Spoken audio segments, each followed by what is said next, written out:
o diarrea pre-examen. La constipación, hablamos de constipación cuando alguien evacua menos de 3 veces por semana, las heces son duras, van acompañadas de esfuerzo y cursan sin alivio postevacuatorio. El dolor colónico tiene la diferencia con el intestino delgado que calma con la eliminación de gases y materia fecal. El recto genera dolor a nivel del sacro, entonces un dolor dorsal bajo, por eso algunos médicos no lo reconocen. Se acompaña de teneo. En este sector son muy frecuentes los trastornos gastrointestinales funcionales. Los trastornos gastrointestinales funcionales fueron ajustados a su criterio diagnóstico en los consensos de Roma. El primer consenso de Roma se realizó en el año 2003, el segundo en 2006 y el tercero en 2009. La técnica de un consenso es una técnica especial en la cual se expresan mayorías y minorías. No es como la gente malinterpreta, en donde las mayorías arrasan contra las minorías. Eso no es consenso, eso es otra cuestión. En el consenso, las minorías son respetadas, tenidas en cuenta, y lo que se trata de hacer es disminuir las distancias entre lo que piensan las mayorías y las minorías. Entonces hay un cuadro que se llama dolor funcional, en el cual hay dolor colónico sin alteraciones evacuatorias. Otro cuadro se llama diarrea funcional, donde hay diarrea sin dolor. Otro cuadro es constipación funcional, donde hay constipación sin dolor y sin diarrea. Otro cuadro es distensión abdominal, donde no hay nada de esto. Los pacientes se sienten inflados. Y hay otro cuadro que se llama síndrome del intestino irritable.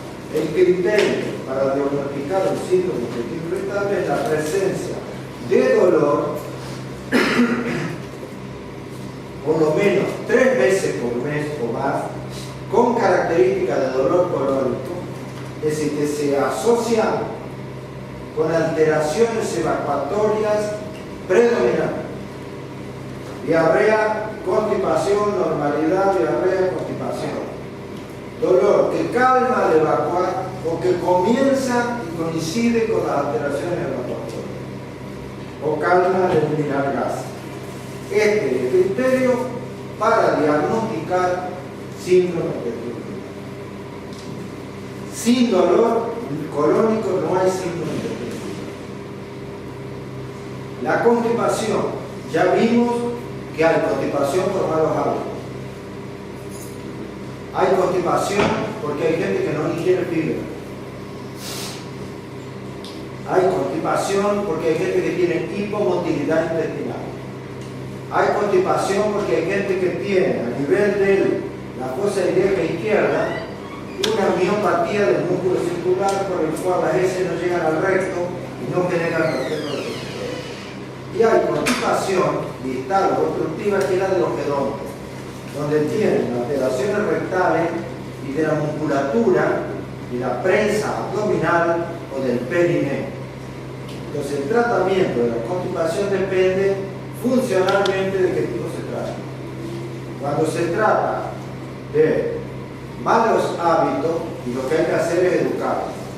Se levanten, tomen el desayuno, después si dicen, se pinten para que los reflejos respiratorios ocurran en la casa. Cuando es porque no ingieren fibra, lo que hay que hacer es aumentar el contenido de fibra, salvando cáscaras, residuos, actividad física. Cuando es por alteración del músculo circular, antiinflamatorio. Cuando hay hipomotilidad, un prokinético, lo que usamos para el vaciamiento gástrico lateral. Y cuando hay alteraciones obstructivas y distales, a veces necesita supositorios o enemas evacuantes o cirugía. Llegamos de nuevo al confluente hepatobilio-pancreático. ¿Cómo se expresa el hígado velocidad y la viabilidad de cuando se enferma. La vesícula se expresa por el dolor vesicular, que lo llaman cólico vesicular, pero no es un dolor tipo cólico.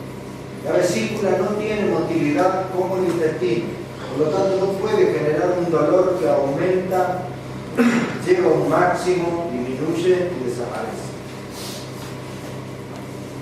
Es un dolor que se presenta a nivel del epigastrio o del hipocondrio, que comienza en el postprandial tardío, que tarda en llegar al máximo unos 30 a 60 minutos, que una vez que se llega al máximo es estable, contiene muy pequeñas variaciones, que dura en general más de una hora y que no debe calmar al vomitar, al eliminar gases, al eliminar materia fecal, ni cursar con diarrea.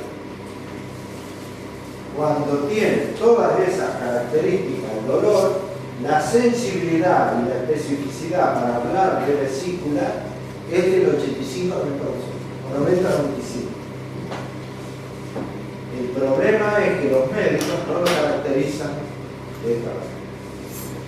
Cuando la viabilidad se obstruye por un cálculo, lo que ocurre es que un cálculo sale de la vesícula, se impacta acá y genera una repercusión sobre el hígado, o se impacta acá y genera una repercusión sobre la viabilidad y sobre el hígado.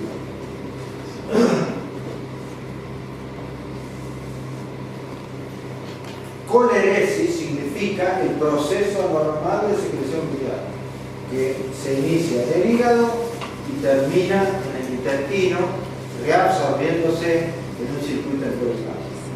Colestasia es lo contrario, es el detenimiento de la secreción biliar en cualquier punto, en el hígado, en el colédoco, en la papila, etc. Por lo tanto, una colestasis puede asentar en el hígado o fuera del hígado. La colestasis que asienta fuera del hígado es obstructiva, por cálculo o tumor. La que asienta en el hígado es por alteración de la secreción biliar. En donde hay en general inflamación o necrosis. Las dos cursan con dolor, pero es diferente. Las que cursan en forma extrahepática, el dolor es con características vesiculares.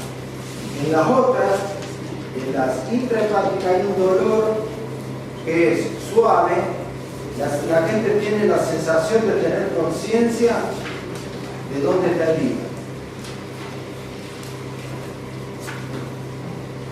Las dos pueden tener colurio, las dos pueden tener prurito, las dos pueden tener ictericia, las dos tienen aumento de bilirrubina y fosfatasa alcalina. Por lo tanto, ni la presencia de coluria, prurito, ictericia o fosfatasa alcalina sirve para diferenciarla. Sí sirve para diferenciarla el dolor.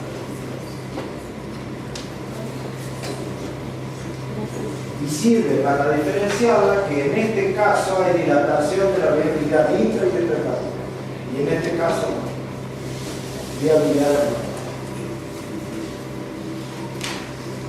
Por lo tanto, las imágenes son muy importantes para el diagnóstico de la ictericia. Entonces, las imágenes ecográficas o tomográficas donde nos van a informar cómo está la viabilidad intrahepática y la viabilidad extrahepática. La presencia de cálculos en vesícula no sirve para decir que la persona está obstruida. Entonces, el imagenólogo se va a encargar de informarnos cómo está la viabilidad.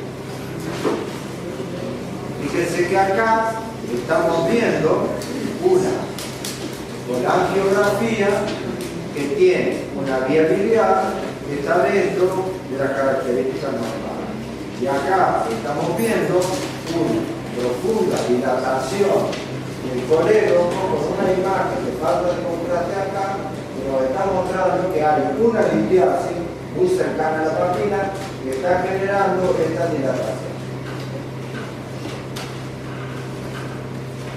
Entonces, en una obstrucción ideal por litiasis, lo que nosotros nos vamos a encontrar es esto: un cálculo en determinado lugar que dilata el colédoco, dilata la vía biliar intrahepática y aumenta las enzimas.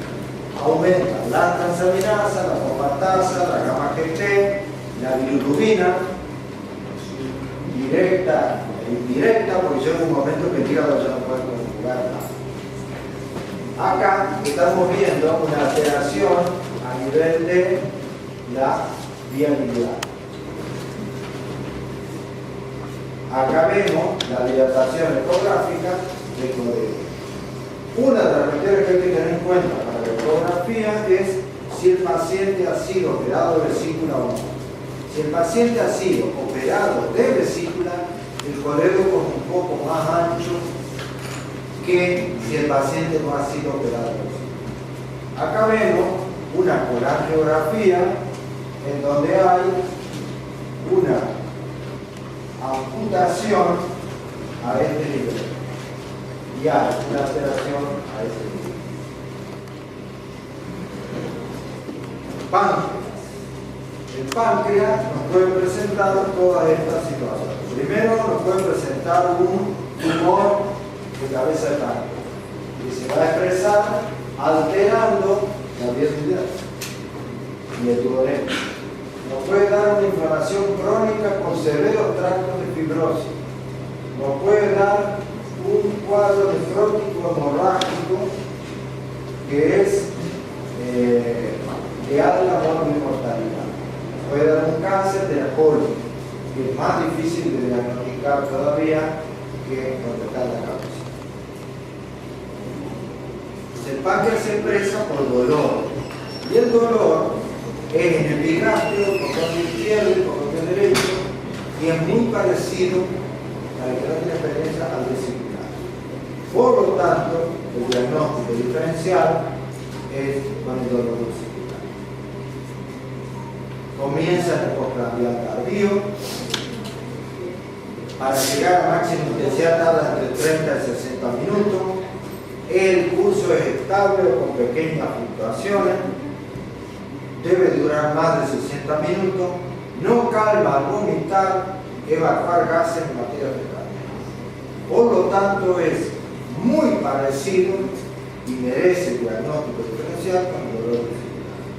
El páncreas también se puede expresar por diarrea, ya sea porque no llegan los jugos digestivos y las enzimas, o porque tiene secreción lateral. Las etiologías que afectan el páncreas, en lugar a dudas, es muy frecuente el alcohol, la ingesta alcohólica crónica o aguda. La litiasis biliar, cuando se suman características anatómicas y otras condiciones como la genética, la hipercolesterolemia, la hipertrigliceridemia, etc.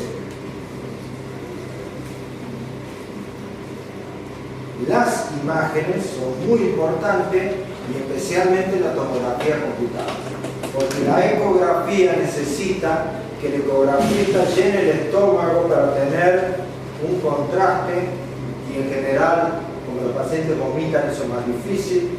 Por lo tanto, suele ser más rentable la tomografía computada o la resonancia.